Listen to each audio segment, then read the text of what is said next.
With a starting on-road price of around $26,000, today let's take a look at the new SagitarL to see whether it's worth considering and what its pros and cons are.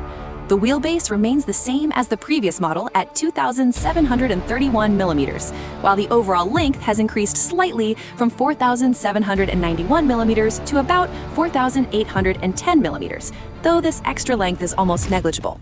In fact, there's basically no noticeable change in passenger or storage space. For example, if you take the trunk divider from the previous model and place it into the new one, it fits perfectly, which suggests the internal trunk dimensions are essentially identical. As for cabin space, at my height of 5'10" and about 160 pounds, after adjusting the front seat, sitting in the rear of the new model gives the same legroom as before, roughly 2 fists of space. That said, it's worth noting that the Sagitar already offers space very close to a mid-size sedan, so it really can't get much bigger without becoming a full B-segment car.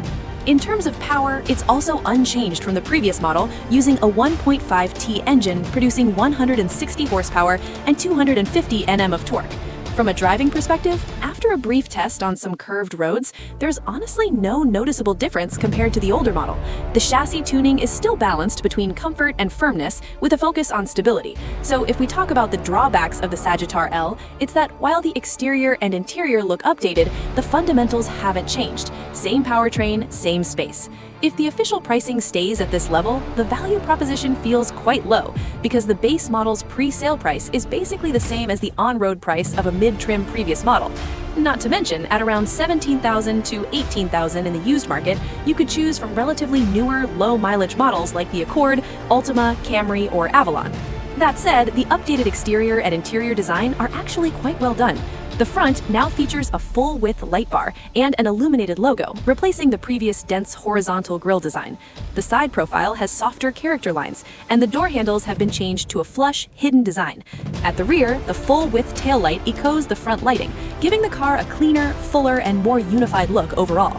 However, while it looks better, some details are actually less user-friendly than before. For example, the hidden door handles now require a 3-step process to open the door. First, press the touch area, then wait for the handle to pop out, and finally grab it to open the door. At the rear, since the license plate has been moved from the trunk lid to the lower bumper, the trunk now uses a flip-style opening.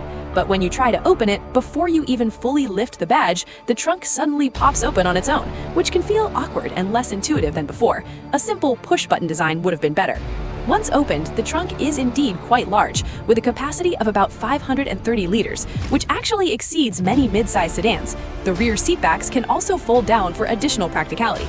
Moving inside, the cabin adopts the latest family design language. The steering wheel is wrapped in leather and feels refined. Behind it is a fully digital instrument cluster with multiple display themes. The center screen is similar to the Magaton, with lower trims getting a 12.9-inch display, while the higher trim, shown here, upgrades to a 15-inch screen.